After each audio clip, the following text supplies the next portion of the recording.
Vamos a abrir este tiempo en oración.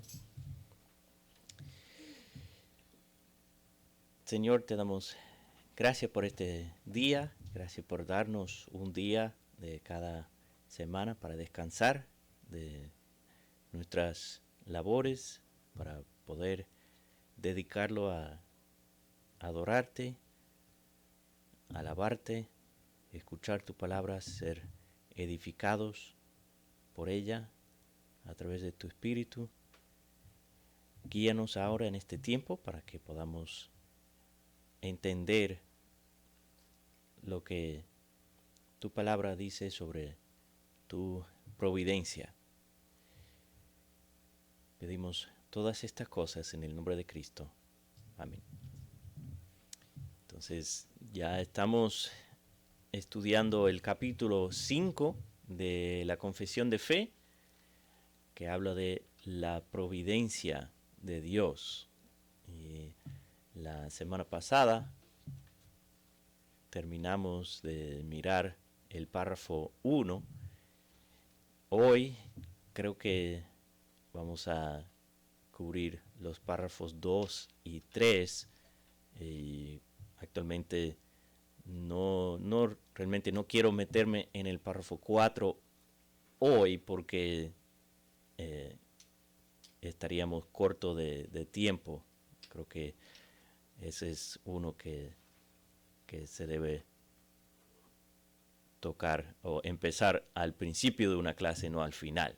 Entonces vamos a concentrarnos en los párrafos 2 y 3. Entonces, si alguien puede leer el párrafo número 2.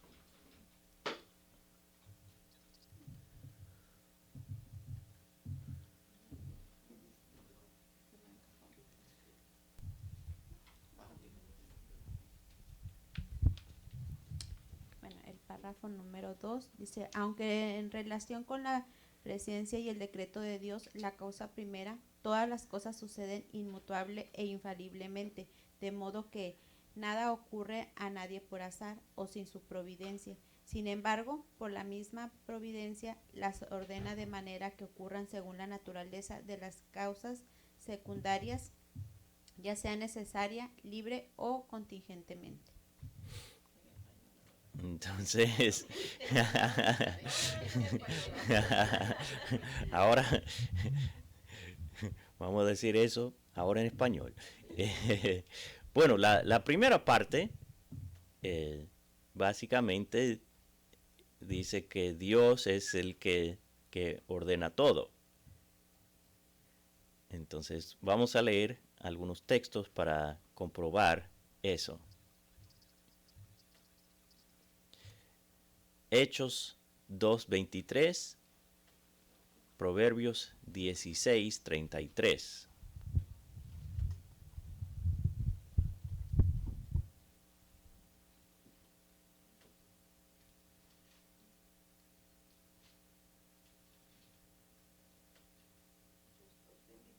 Uh-huh.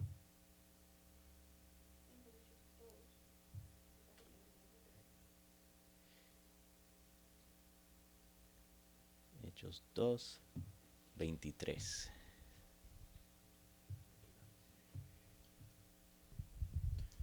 A este, entregado por el determinado consejo y anticipado conocimiento de Dios, prendisteis y matasteis por manos de inicuos, crucificándole. Entonces, Pedro está diciendo que Dios ya sabía y había decretado, había determinado lo que sucedió con Jesús, que fue crucificado, y Dios ya lo había ordenado y planeado. Entonces, y Proverbios 16:33.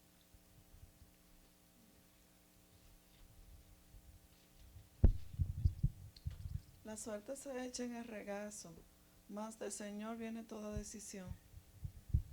Entonces, nosotros pensamos que cuando echamos suerte o tiramos una moneda, que ese es al azar. Pero aquí el libro de Proverbios dice, no, la decisión es del Señor. Ya el Señor sabe cómo va a caer esa moneda. Cómo va a ser el resultado de echar la suerte. Cuando en Hechos capítulo 1, y Pedro dice, necesitamos buscar uno para tomar el lugar de Judas. ¿Cómo lo determinaron?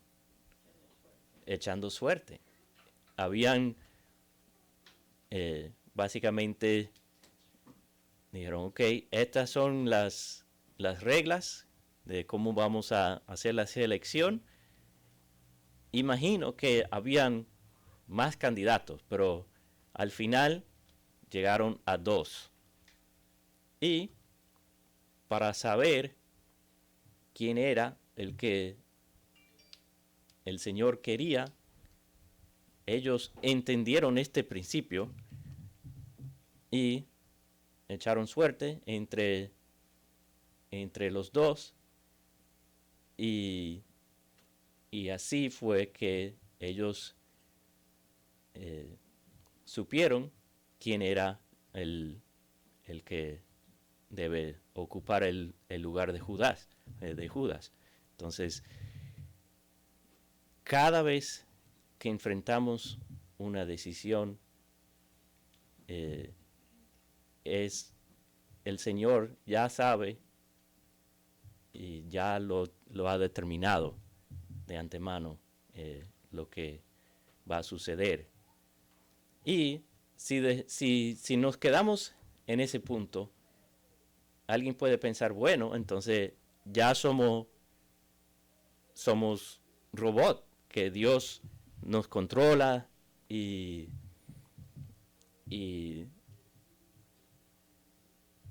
pero la segunda parte de este párrafo, y podemos leer la segunda parte desde donde dice, sin embargo, podemos leer esa parte otra vez para entender lo que ellos nos quieren decir.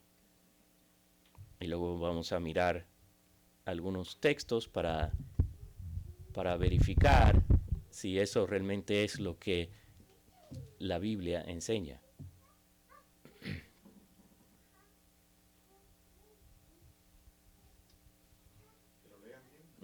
Sí. El párrafo 2. Ajá. Donde dice, sin embargo, como a la mitad. Sí, sin embargo, por la misma providencia, las ordena de manera que ocurran según la naturaleza de las causas secundarias, ya sea necesaria, libre o contingentemente. Entonces, la manera en que Dios lleva a cabo su plan es a través de las causas secundarias. Y entonces así es como Dios ha decidido llevar a cabo su plan. Entonces vamos a leer estos textos. Génesis 8:22, Jeremías 31:35, Éxodo 21:13.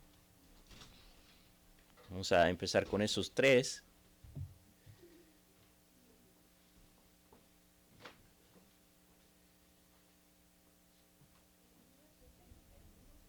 Génesis 8:22, Jeremías 31:35 y Éxodo 21:13 por ahora. Yo tengo Génesis 8:22. Dice, mientras la tierra permanezca, No cesarán la sementera ni la siega, el frío y el calor, el verano y el invierno, y el día y la noche. Entonces, Dios ha dicho, este va a ser el ciclo, así es como va a correr el mundo. Y hay algunos, muchos en el siglo XVIII, hasta muchos de los fundadores de esta nación eran deístas, que Dios básicamente empezó todo y lo deja correr. Y uno puede, mirando este texto solamente, uno puede pensar que así es. Pero otros textos nos ayudan a saber que no fue que Dios empezó y lo dejó ahí correr como un reloj. No, que Dios empezó ese proceso, pero también lo controla. No es que está ahí simplemente observando. Jeremías 31:35. Jeremías 31:35 dice, así ha dicho Jehová, que da el sol para la luz del día, las leyes de la luna y las estrellas para la luz de la noche, que parte el mar y brama sus ondas. Jehová de los ejércitos es su nombre. Entonces, es Dios que da el sol, que controla la luna, y sabemos que a través del mes vemos cuarta luna, media luna, 3/4, la luna llena, y luego en el tiempo ya no vemos la luna, y eso es lo que se llama la nueva luna, y empieza el ciclo otra vez. Y este texto nos dice que Dios es el que controla todo eso. Y las estrellas, cómo las estrellas aparecen al tiempo exacto. Las constelaciones que aparecen en el verano no aparecen en el invierno y viceversa. Entonces, Dios es el que tiene control de todo eso. Éxodo 21:13.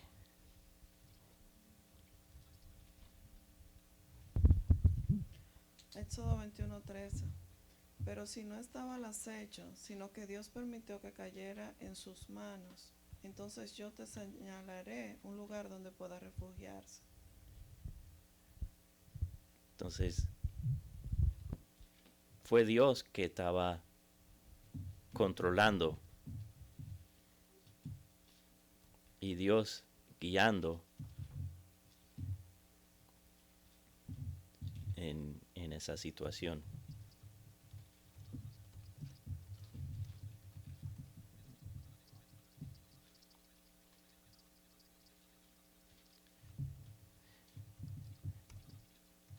Y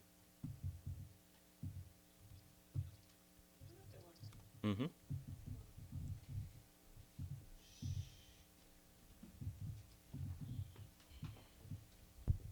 Ok, leyendo el primer párrafo y hablando acerca de la presencia y el decreto de Dios y cómo Dios es quien organiza y nada se escapa de su control y que a pesar, en el párrafo 2 dice, sin embargo, por la misma providencia de Dios, ordena todas las cosas que habíamos hablado anterior, que ocurran según la naturaleza de las causas secundarias, ya sean necesarias, libres o contingentes. Yo sé que habíamos hablado anteriormente de que Dios no es autor de pecado y que Él no tienta a nadie a pecar. Pero también este párrafo se puede confundir en el de que, bueno, si Dios es quien ordena todo, Él ordenó que yo hiciera esto. Y entonces yo estoy sin culpa. Sí, y eso viene. Van a tratar eso en los párrafos 4, principalmente 4 y 5. Entonces, en este momento lo que estamos haciendo es como estableciendo el fundamento y luego mientras va desarrollando el argumento se va a ver que Dios no es autor del pecado. Y entonces es una muy buena pregunta y eso lo van a contestar más tarde.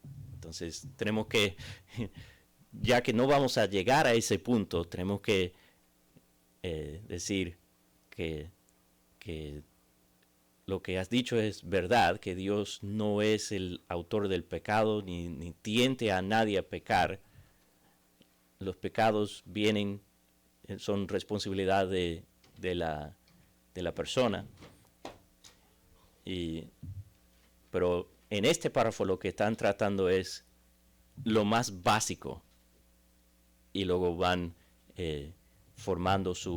desarrollando su argumento o su enseñanza en base a esto. ¿Eso ayuda?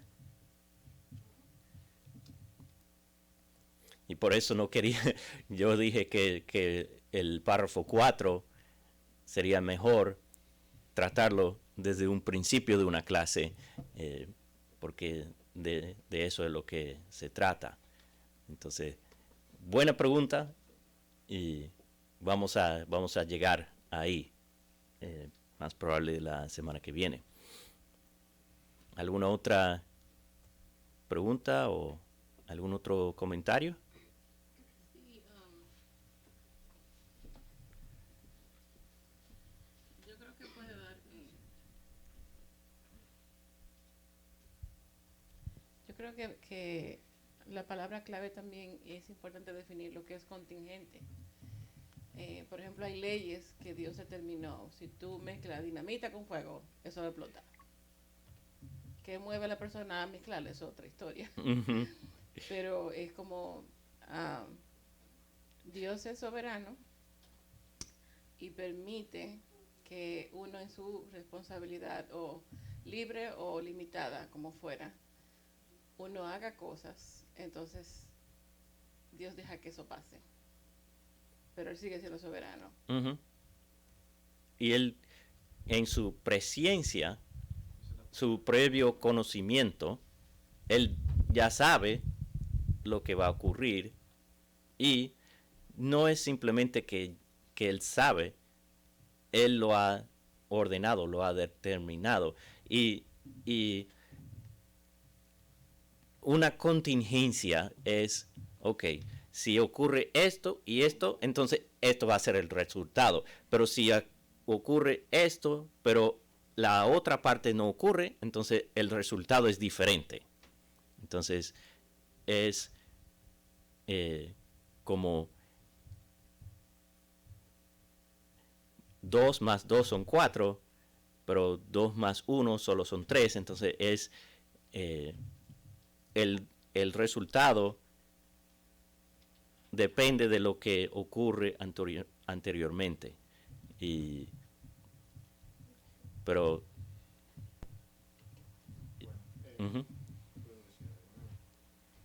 Bueno, yo veo acá que la expresión del párrafo es libre o contingentemente.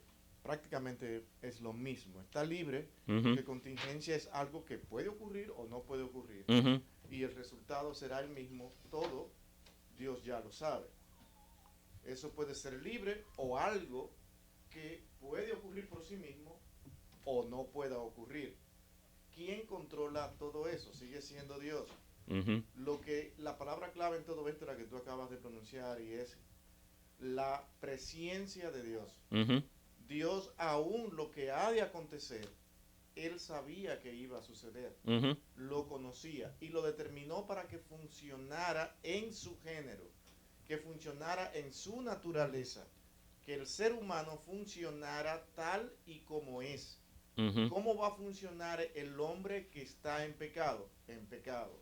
¿Cómo va a funcionar la naturaleza? En medio de su naturaleza. Nosotros somos incluso ahora, después de haber fallado, por naturaleza, hijos de muerte. Estamos muertos. El hombre iba a pecar. Todo el problema está en el principio. Después todo lo demás se puede entender. Todo lo que nos está pasando ahora mismo se puede entender, porque todo funciona de acuerdo a lo que Dios mismo ya conoce que ha de suceder, que va a pasar. Y Dios controla a su manera para que todo marche dentro de un plan que Él tiene de salvación. Ahora, como el problema sigue siendo, la pregunta más complicada sigue siendo el principio. ¿Se acuerdan de lo lapsariano y supralapsariano? Que ellos piensan que realmente el pecado fue originado por Dios. El lapsariano piensa que no, que todo realmente fue por la responsabilidad con la que Dios hizo al hombre, que no lo creó un robot, sino que al crearlo de esa manera, él mismo incurre en su pecado. Es complicado, pero todo al final tendremos que aceptarlo como un plan que no entendemos, que está planificado en la eternidad y que solamente Dios nos ha dicho, síganme por la fe. Y es como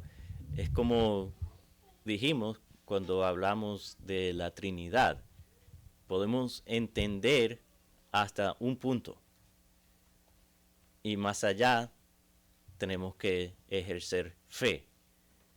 Y es igual aquí. Podemos entender cómo esto funciona, cómo está relacionado la presencia de Dios, su providencia y la responsabilidad del hombre, pero de manera limitada y más allá tenemos que confiar, tener fe en lo que Dios nos ha revelado en su palabra es verdad. No siempre entenderemos todo cómo funciona, pero eso no significa que no es así.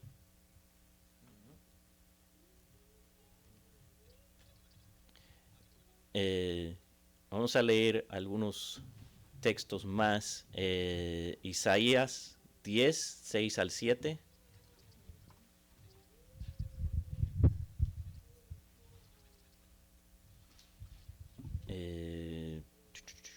Filipenses 1:19, Proverbios 20:18,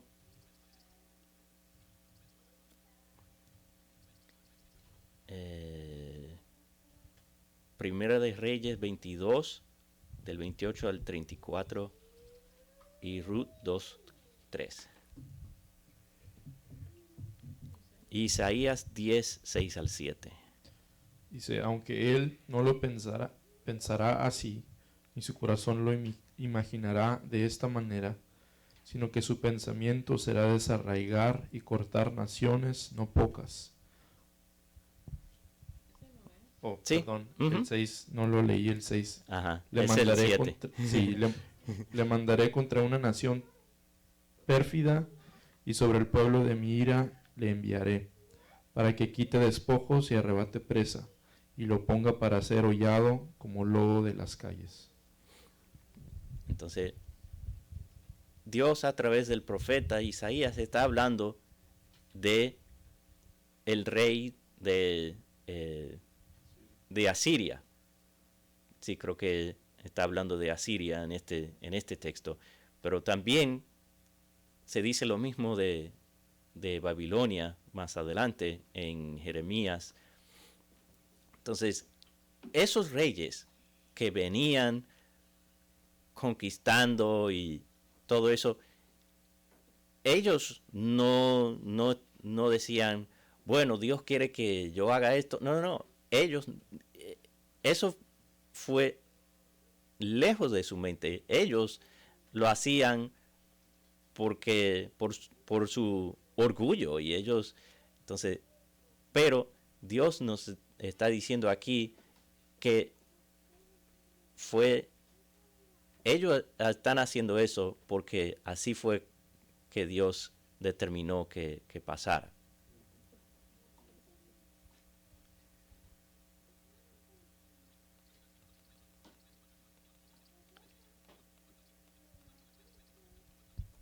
en sus preguntas ahora. Ujú. Esa es una Sí, parte cualquier... sumamente importante y ver si se puede contestar o no. No se queden con dudas porque estos son temas sumamente delicados Ujú. y que incluso atentan contra la fe del creyente.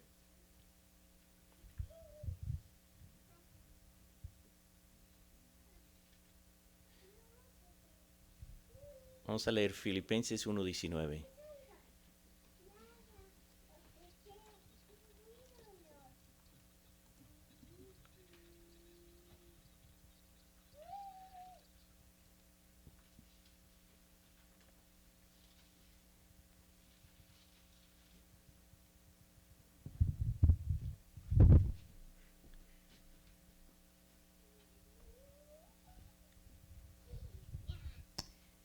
Filipenses 1:19 dice, porque sé que por vuestra oración y la suministración del Espíritu de Jesucristo, esto resultará en mi liberación.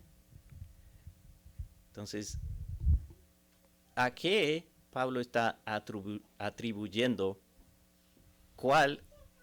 Solamente leyendo ese versículo, sin incluir lo que hemos estado hablando. Si simplemente miramos este versículo, ¿cuál es la causa de su liberación? Ujú. Entonces, uno puede pensar, bueno, podemos orar y como si alguien está preso o alguien está enfermo, solo tenemos que orar y esa persona va a ser liberado o va a sanar. Y eso puede ser, pero la suministración del Espíritu Santo, esa es la clave. Dios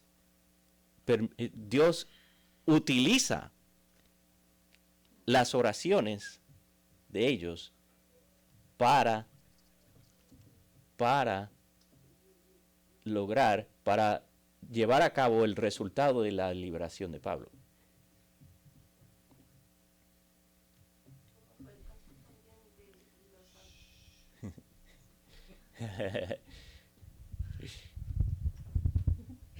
Se me sigue olvidando. Como también fue el caso de las oraciones cuando Pedro estaba, creo que fue Pedro que estuvo Sí. preso en la cárcel y el gobernador tenía planes de al día siguiente ejecutarlo como hizo con uno de los... Con Jacobo. Jacobo, ok. Y él fue liberado milagrosamente. Ujú. Y fueron las oraciones que Dios utilizó. Dios sabía que ellos iban a estar orando. En su presencia, Él ya sabía que ellos iban a estar orando y lo ordenó en su providencia que por sus oraciones Pedro iba a ser librado. Ahora, eso levanta una pregunta que he visto, no sé si me puedo explicar, voy a tratar de explicarme lo más clara posible. He visto que muchas personas, sobre todo cuando tenemos seres queridos que amamos muchísimos y están enfermos y nosotros vemos nuestra limitación y nuestra impotencia y oramos al Señor que el Señor los sane y oramos al Señor que ponga su mano sobre todo en el caso del cáncer, ¿no? Para poner un ejemplo, pero esta persona termina muriendo. La persona que está orando, si no tiene claro el propósito de la providencia del Señor, puede decir que Dios no escuchó sus oraciones o que Él no oró con fe, o puede malinterpretar la respuesta del Señor. Y esa es una cosa, ok, en este caso, las oraciones de los filipenses y otros, sabemos por la historia que sí resultaron en la liberación de Pablo. O también como el otro ejemplo, que las oraciones de la iglesia resultaron en la liberación de Pedro. Pero, ¿qué pensar cuando oramos y el resultado no es lo que hemos pedido. Ahí es donde realmente tenemos que confiar en Dios y por eso no podemos decir que como es una fórmula mágica, oramos y lo que oramos, eso va a pasar. No necesariamente. Y eso es lo que tenemos que confiar en la providencia de Dios, no tratando de manipular, porque hay gente que orando están como tratando de manipular a Dios a hacer lo que ellos quieren que se haga. Y tenemos que tener cuidado de no hacer eso. Orar con fe, pero también como dice el mismo Señor Jesús cuando está orando. Si es posible, pasa de mí esta copa, pero hágase tu voluntad, no la mía. Entonces tenemos que someternos a la voluntad, a la soberanía de Dios. Y eso debe ayudarnos a confiar en Él, sea cual sea el resultado. Y yo creo que esa es la exacta razón por la que ningún cristiano tiene derecho a decretar. Exacto. No tiene derecho a decretar o declarar, yo declaro que este hermano se va a sanar. No se puede.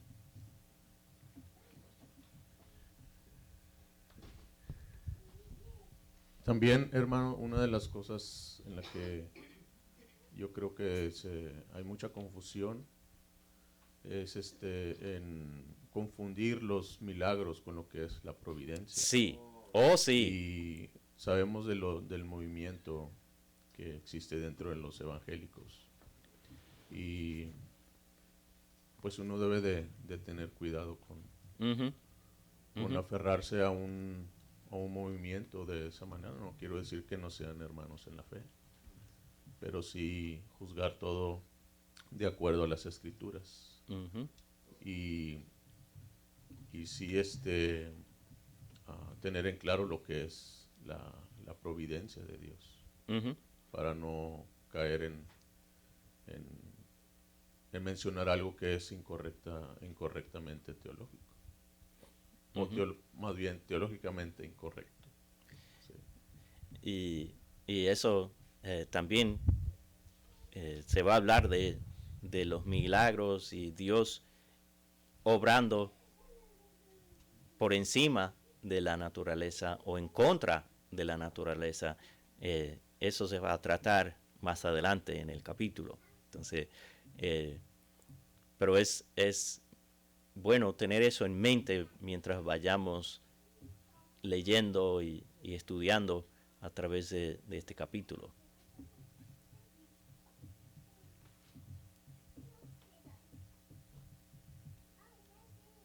Y no podemos como asumir que el hecho de que Dios puede hacer un milagro no significa necesariamente que lo va a hacer. Él puede, pero eso no necesariamente significa que lo va a hacer.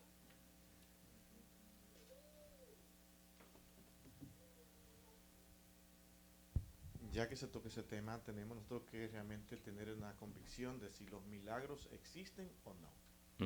Y esa sería mi pregunta. ¿Creemos que los milagros existen o no existen los milagros? Claro.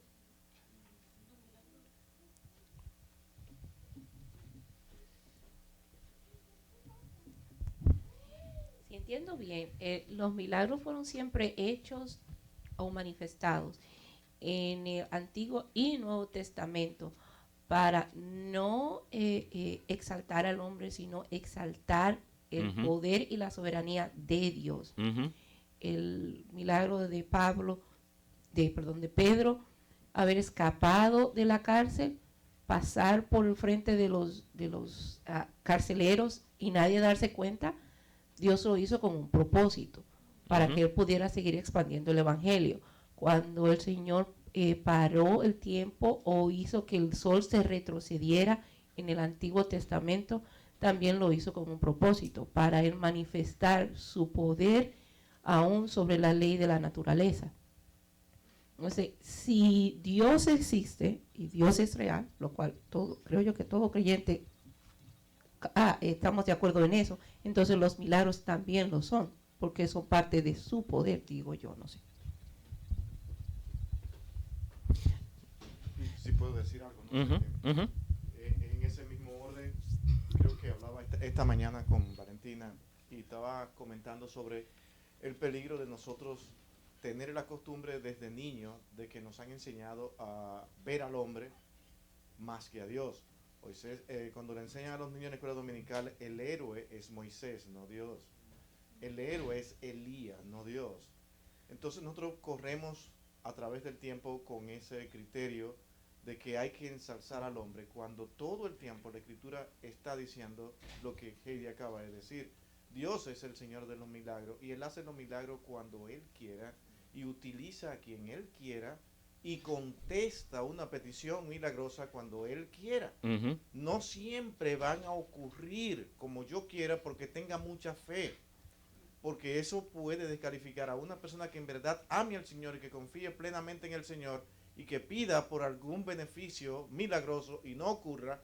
Nosotros al mirar al hombre vamos a descalificar a esa persona y no vamos a ver por qué Dios no lo permitió, por qué Dios no contestó, que esa debe ser la pregunta de todo creyente: ¿por qué Dios hace esto o esto sí y esto no? Es la voluntad de Dios que todas las cosas ocurran, como hemos visto aquí en lo que hemos estado mirando, de acuerdo a su voluntad, no la voluntad del hombre. El hombre no tiene voluntad para decir, Dios tiene que contestar, Dios tiene que oírme, porque yo confío plenamente en Él. Depende del grado de tu fe. No, es que no hay tal fe de ese tamaño. Dios no la ha dado a ningún hombre. Y eso fue lo que Él quiso decir cuando dijo, si ustedes tuvieran fe como un grano de mostaza, moverían esta montaña. Es decir, Dios no le dio tal grado de fe a nadie. Y ese es el punto.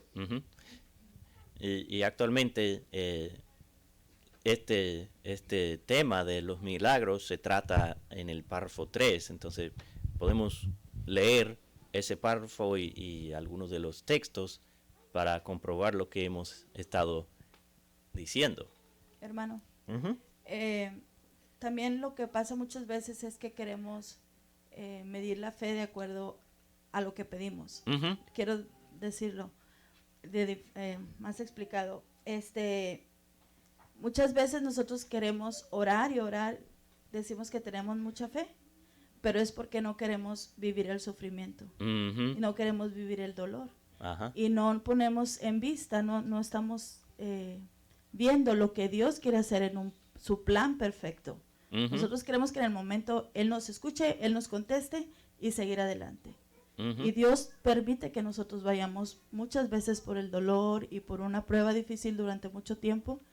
Sabemos que Él puede hacerlo después de ese tiempo, pero también debemos de entender que Él quiere transformarnos a su imagen y que vivamos dependiendo de Él. Y tenemos que entender que no es que no vamos a tener sufrimiento, es que aún en medio del sufrimiento sabemos que Dios está con nosotros. Como dice el Salmo 23, aunque ande por valle de sombra de muerte, no temeré.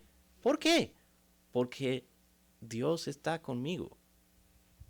Puedo estar pasando por el sufrimiento más profundo hasta llevarme al punto de la muerte, y el hecho de que Dios está conmigo me trae consuelo. Y eso es lo que mucha gente no quieren entender porque no quieren sufrir. Una pregunta envuelta ahí en el comentario. generalmente yo he visto que cuando el Señor hace un milagro, de parte del hombre tiene que estar envuelta la fe. Dios puede hacerlo sin la fe envuelta, pero, por ejemplo, el caso de cuando Pedro estaba pescando la noche entera y no agarraba ni un guppy, el Señor le dice, echa la red de nuevo. Entonces, en la lógica de Pedro, un pescador experto, porque él tenía su vida entera haciendo eso, él dijo, es que ahí no hay, o sea, yo me pasé la noche entera en eso va en contra de toda mi lógica, volver a hacer lo mismo que yo hice la noche entera. ¿Qué resultado voy a tener? Pero él dice, en tu nombre voy a echar la red. Y el Señor obró. Y eso pasa también en el caso de muchas personas enfermas que quieren que el Señor haga un milagro, pero ellos no mueven un dedo para ayudar la causa. Por ejemplo, hay gente que dice, usted tiene un cáncer, está en etapa 1, hay mucho tratamiento. No, yo no creo en eso. Yo no voy a Dios me va a sanar. El Señor me va a hacer un milagro, el Señor me va a sanar. Pero el Señor puede hacer eso y usa los medios que Él ha provisto para sanarte. Sea una dieta, sea el médico que te dio una receta 8R, pero están sentados en su casa como aquel que quiere un trabajo, pero quiere que lo vayan a buscar a su casa y se lo lleven allá, a la mano, a la mesa. Entonces, el hombre tiene que ejercer fe. De hecho, hay otro texto que habla de que el Señor, no me acuerdo en qué pueblo, dijo que no hizo muchos milagros a causa de la incredulidad de ellos. Bueno, en el mismo Nazaret, creo que fue. Bueno, la participación del hombre debe estar. Lo que sí nosotros queremos dar a entender y se debe entender es que la manera en que manejamos nuestro deseo y la fe. Yo pido al Señor porque tengo un deseo que algo suceda. ¿Y cuál es la fe? ¿Que sucederá de acuerdo a mi deseo? Yo tengo que actuar, hacer lo que tengo que hacer y diciendo, Señor, voy a hacer todo lo que tenga que hacer, pero ¿se hará de acuerdo a mi deseo? Cuando Él vea que no es de acuerdo a su deseo, tendrá que decir la misma palabra que hubiese dicho si fuera contestado su deseo. Gracias, Señor. Y eso es la parte difícil, porque sabemos decir gracias cuando mi deseo se cumplió y decir yo sabía que por haber confiado en ti tú lo harías. Entonces cuando no lo hagas es el problema. ¿Cómo yo manejo mi deseo? Yo puedo traer ante el Señor mi deseo y decir, Señor, tú lo harás, pero lo harás mejor que lo que yo mismo deseo. Y esa es la fe. Porque si no le estaremos diciendo a Dios, Señor, es que la mejor manera que tú debes hacerlo es así como yo deseo, como yo quiero. Entonces no le podemos decir a Dios cómo hacerlo, ni cómo contestar nuestras peticiones. Porque Él sabe más que nosotros, de la misma manera que nosotros contestamos a nuestros hijos cuando están pequeños, porque sabemos más que ellos. Y ellos deben confiar en nosotros como padres, de que no siempre le daremos lo que ellos quieren, porque nosotros sabemos lo que sí te conviene. Entonces esa es la manera de confiar en Dios, manejando bien nuestros deseos. Los deseos no controlan a Dios, Dios controla nuestros deseos.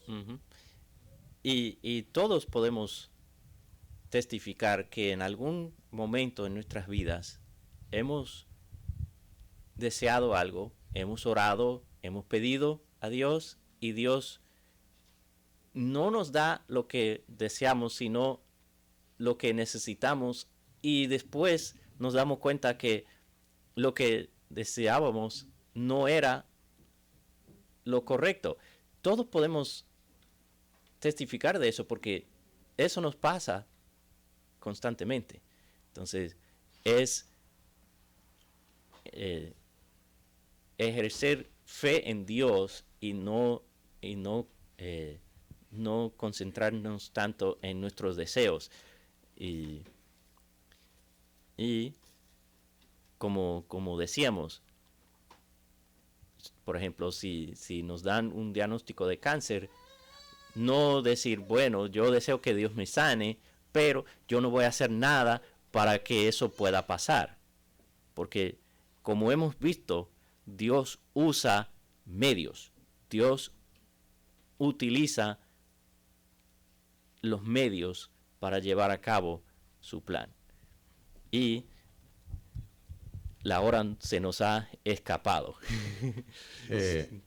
Nada más un comentario más, dando respuesta a lo que el pastor Billy decía. ¿Hay milagros o no hay milagros? El simple hecho de un alma que se salva es una intervención sobrenatural. Eso sí. Y no necesitamos nosotros esperar ver obras físicas en las que uno desea, como en el caso de una sanidad, que yo entiendo un milagro específicamente en la Biblia es algo en lo cual Dios obraba de manera instantánea, sin intervención de en este caso una sanidad, sin necesidad de un tratamiento ni nada, sino era completo, era instantáneo, era algo que de lo cual pues no se valía absolutamente nada. Lo que ahora nosotros podemos ver, y en el caso personal, en este caso con nuestro hijo, es de que muchos nos dicen, es un milagro. Bueno, yo no lo veo como un milagro, es providencia de Dios. Es algo en lo cual Dios, mediante un tratamiento con todo un proceso, Él llevó a cabo su voluntad. Nosotros no sabíamos qué iba a suceder, pero esa era nuestra confianza. Y nuestra oración y deseo, obviamente, era de que Él sanara. Pero muchas de las veces no sucede así. Y a veces sucede de una manera extraordinaria y quizás ocurre más rápido de lo que los médicos piensan y ahí podemos ver la mano de Dios.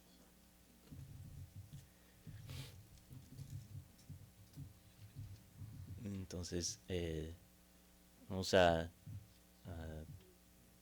pedir al pastor Billy que nos cierre este tiempo en oración. Bien, hermanos, oremos. Bendito Dios y Padre nuestro, Dios del cielo, Dios todopoderoso, ¿cómo entender toda tu grandeza? ¿Cómo entender, oh Dios, todo lo que tú eres en un mundo donde nos controla nuestras limitaciones? Nuestras debilidades a veces se imponen en situaciones tan difíciles por las cuales muchas veces pasamos. Peticiones que traemos a ti y que vemos, Señor, que tú no la contestas como queremos y tenemos que vernos envueltos en la ansiedad, en el dolor, en el sufrimiento, porque en verdad deseamos que tú nos contestes. Pero al final tenemos que seguir creyendo en ti. Tenemos que seguir confiando en que tú sí sabes hacer las cosas y que nada de lo que nos ocurre por una casualidad, sino porque tú nos estás moldeando tal como nuestra hermana lo había dicho. Gracias, Señor, por el entendimiento de tu palabra. Y gracias, oh Dios, por la fe que tú pones en todos nosotros. Porque en momentos cuando no podemos entender todo, podemos descansar en ti. Y decir, Señor, gracias porque tú estás conmigo. Porque aún esté en valles de muerte, yo estaré confiando en ti. Señor amado, cuídanos en el resto de este día y que todo cuanto hagamos, Señor, sea para tu gloria y que nuestros corazones puedan, oh Dios, salir rebosando de ti hoy, entendiendo tu grandeza y tu poder. En Cristo, oh Señor, tu Hijo amado, quien murió por nosotros, lo pedimos todo. Amén.